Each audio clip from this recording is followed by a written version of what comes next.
Hello everyone, welcome back to Sankala YouTube channel.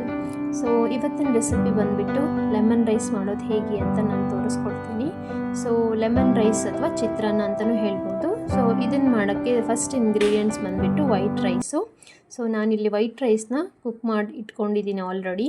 So lemon rice ಮಾಡೋಕ್ಕೆ ಸ್ವಲ್ಪ rice ಉದುರಾಗಿ ಇರಬೇಕು. So ನಾನು ತಣ್ಣಗಾಗೋಕ್ಕೆ ಇಟ್ಟಿದ್ದೀನಿ ರೈಸ್ನ.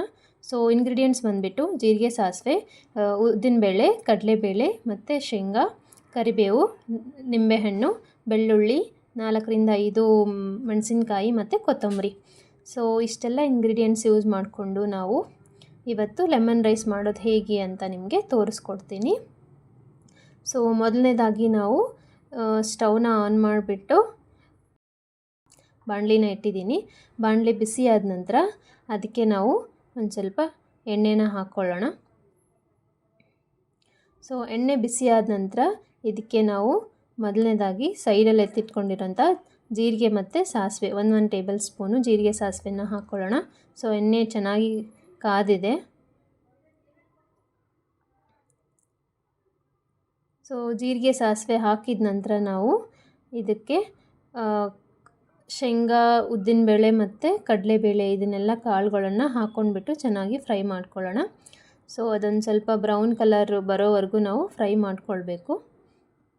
ಇದೆಲ್ಲ ಕಾಳುಗಳು ಫ್ರೈ ಆದಮೇಲೆ ಇದಕ್ಕೆ ನಾವು ಜಜ್ಜಿಟ್ಕೊಂಡಿರುವಂತಹ ಒಂದು 4ರಿಂದ 5 ಎಸಳು ಬೆಳ್ಳುಳ್ಳಿನ ಹಾಕ್ಕೊಳ್ಳೋಣ. ಬೆಳ್ಳುಳ್ಳಿ ಆದ್ರೂ ಯೂಸ್ ಮಾಡ್ಬೋದು, ಅಥವಾ ನಿಮಗೆ ಬೆಳ್ಳುಳ್ಳಿ ಇಷ್ಟ ಇಲ್ಲ ಅಂತಂದರೆ ನಾವು ಈರುಳ್ಳಿ ಸಹ ಯೂಸ್ ಮಾಡ್ಬೋದು ಲೆಮನ್ ರೈಸ್ಗೆ. ಸೊ ನಾನಿವತ್ತಿಲ್ಲಿ ಬೆಳ್ಳುಳ್ಳಿನ ಯೂಸ್ ಮಾಡ್ತಾ ಇದ್ದೀನಿ. ಸೊ ಇದೆಲ್ಲ ಇಂಗ್ರೀಡಿಯೆಂಟ್ಸು ಚೆನ್ನಾಗಿ ಫ್ರೈ ಆದಮೇಲೆ ನಾವು ಸೈಡಲ್ಲಿ ಎತ್ತಿಟ್ಕೊಂಡಿರೋಂಥ ಕರಿಬೇವಿನ ಎಲೆನೂ ಇದಕ್ಕೆ ಹಾಕ್ಕೊಂಡ್ಬಿಟ್ಟು ಮಿಕ್ಸ್ ಮಾಡ್ಕೊಳ್ಳೋಣ. ಅದ್ರ ಜೊತೆ ನಾವು ಮೆಣಸಿನ್ಕಾಯಿನೂ ಸಹ ಹಾಕ್ಬಿಟ್ಟು ಮಿಕ್ಸ್ ಮಾಡ್ಕೊಳ್ಳೋಣ. ಸೊ ಇದೆಲ್ಲ ಚೆನ್ನಾಗಿ ಫ್ರೈ ಆಗಬೇಕು. ಮೆಣಸಿನ್ಕಾಯಿ ಸ್ವಲ್ಪ ಖಾರ ಇದ್ದರೆ ಒಂದು ಸ್ವಲ್ಪ ಜಾಸ್ತಿ ಹೊತ್ತು ಫ್ರೈ ಮಾಡ್ಕೊಳ್ಬೇಕು. ಸೊ ದ್ಯಾಟ್ ಅದರದ್ದು ಖಾರದ ಅಂಶ ಸ್ವಲ್ಪ ಕಡಿಮೆ ಆಗುತ್ತೆ. ನೋಡ್ತಾ ಇರ್ಬೋದು ಚೆನ್ನಾಗಿ ಫ್ರೈ ಆಗ್ತಾ ಇದೆ. ಇದೆಲ್ಲ ಇಂಗ್ರೀಡಿಯೆಂಟ್ಸ್ ಫ್ರೈ ಆದಮೇಲೆ ನಾನು 1 ಟೇಬಲ್ ಸ್ಪೂನ್ ಆಗೋಷ್ಟು ಅರಿಶಿನ ಹಾಕ್ಕೊಂಡಿದ್ದೀನಿ. ಸೊ ಅರಿಶಿನ ಹಾಕಿಬಿಟ್ಟು ರುಚಿಗೆ ತಕ್ಕಷ್ಟು ಉಪ್ಪನ್ನು ಸಹ ಇದಕ್ಕೆ ಹಾಕ್ಕೊಂಡ್ಬಿಟ್ಟು ಮಿಕ್ಸ್ ಮಾಡ್ಕೊಳ್ಳೋಣ. ಸೊ ನೋಡ್ತಾ ಇರ್ಬೋದು ಲೆಮನ್ ರೈಸ್ ಮಾಡೋಕ್ಕೆ ಒಗ್ಗರಣೆ ಎಲ್ಲ ರೆಡಿಯಾಗಿದೆ. ಇವಾಗ ಇದಕ್ಕೆ ನಾವು ಸೈಡಲ್ಲಿ ಎತ್ತಿಟ್ಕೊಂಡಿರೋಂಥ ಹಾಫ್ ಲೆಮನ್ನು ಅದನ್ನು ಸ್ಕ್ವೀಸ್ ಮಾಡ್ಕೊಳ್ಳೋಣ. ನಿಮಗೆ ಹುಳಿ ಅಂಶ ಜಾಸ್ತಿ ಬೇಕಾಗಿತ್ತು, ಸ್ವಲ್ಪ ಹುಳಿ ಆಗಿರಬೇಕು ಲೆಮನ್ ರೈಸ್ ಅಂದರೆ ಇನ್ನೊಂದು ಹಾಫ್ ಲೆಮನ್ನು ಸಹ ನೀವು ಯೂಸ್ ಮಾಡ್ಕೊಳ್ಬೋದು. ಸೊ ನಾನಿಲ್ಲಿ ಹಾಫ್ ಲೆಮನ್ನ ಸ್ಕ್ವೀಸ್ ಮಾಡ್ಕೊಂಡಿದ್ದೀನಿ. ನಿಂಬೆ ರಸ ಹಿಂಡ್ಕೊಂಡು ಆದ ನಂತರ ಒಂದು 2 to 3 ಮಿನಿಟ್ಸು ಲೋ ಫ್ಲೇಮಲ್ಲಿ ಈ ಒಗ್ಗರಣೆನ ಬೇಯಿಸ್ಕೊಳ್ಳೋಕ್ಕೆ ಬಿಡಬೇಕು ನಾವು.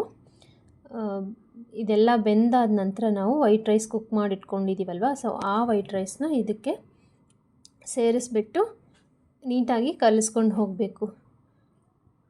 ನೀವು ಲೆಮನ್ ರೈಸು ಒಗ್ಗರಣೆನ ಬೇಕಿದ್ದರೆ ಸೈಡಲ್ಲಿ ಎತ್ತಿಟ್ಕೊಂಡು ಬೇಕಾದಾಗ ನೀವು ಅನ್ನದ ಜೊತೆ ಮಿಕ್ಸ್ ಮಾಡಿಕೊಂಡು ಊಟ ಮಾಡ್ಬೋದು.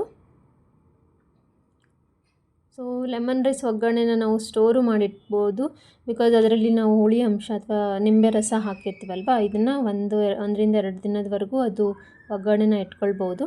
ಸೊ ನಾನಿವತ್ತು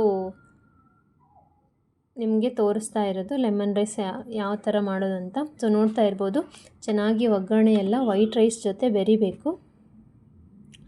ಸೊ ಆ ಥರ ಚೆನ್ನಾಗಿ ವೈಟ್ ರೈಸ್ನ ಮಿಕ್ಸ್ ಮಾಡ್ಕೊಳ್ಬೇಕು. ಸೊ ಲೆಮನ್ ರೈಸ್ ಮಾಡೋದು ತುಂಬಾ ಈಸಿ. ನೋಡ್ತಾ ಇದ್ದೀರಲ್ವ ಯಾವ ಥರ ಲೆಮನ್ ರೈಸು ರೆಡಿಯಾಗಿದೆ ಅಂತ. ಸೊ ಚೆನ್ನಾಗಿ ಮಿಕ್ಸ್ ಮಾಡಿಕೊಂಡ್ರೆ ಅದರ ಜೊತೆಯಲ್ಲಿರೋಂತಹ ಉಪ್ಪು ಖಾರ ಎಲ್ಲ ಅನ್ನದ ಜೊತೆ ಮಿಕ್ಸ್ ಆಗುತ್ತೆ. ಸೊ ತುಂಬ ಟೇಸ್ಟಿಯಾಗಿರುತ್ತೆ ತಿನ್ನೋಕ್ಕೂ. ಸೊ ಇವಾಗ ಅನ್ನ ಕಲಸಿ ಆಯಿತು. ಇದಕ್ಕೆ ನಾವು ಗಾರ್ನಿಷಿಂಗ್ ಅಂತ ಹೇಳಿಬಿಟ್ಟು ಕೊತ್ತಂಬರಿ ಸೊಪ್ಪನ್ನ ಬೇಕಾದರೆ ಮೇಲೆ ಹಾಕ್ಕೊಳ್ಬೋದು. ಅನ್ನ ಎಲ್ಲ ಕಲಸಿದ ಮೇಲೆ 1ರಿಂದ 2 ನಿಮಿಷ ಲೋ ಫ್ಲೇಮಲ್ಲಿ ಇಟ್ಬಿಟ್ಟು ಚೆನ್ನಾಗಿ ಬೇಯಕ್ಕೆ ಬಿಡಬೇಕು. ಸೊ ನೋಡ್ತಾ ಇರ್ಬೋದು ಲೆಮನ್ ರೈಸ್ ಮಾಡೋದು ತುಂಬಾ ಈಸಿ. ಹೋಪ್ ನಿಮಗೆ ಈ ರೆಸಿಪಿ ಇಷ್ಟ ಆಯಿತು ಅಂತ ಭಾವಿಸ್ತೀನಿ. ಚಾನಲ್ನ ಸಬ್ಸ್ಕ್ರೈಬ್ ಮಾಡೋದು ಮಾತ್ರ ಮರಿಬೇಡಿ. Thank you for watching this video.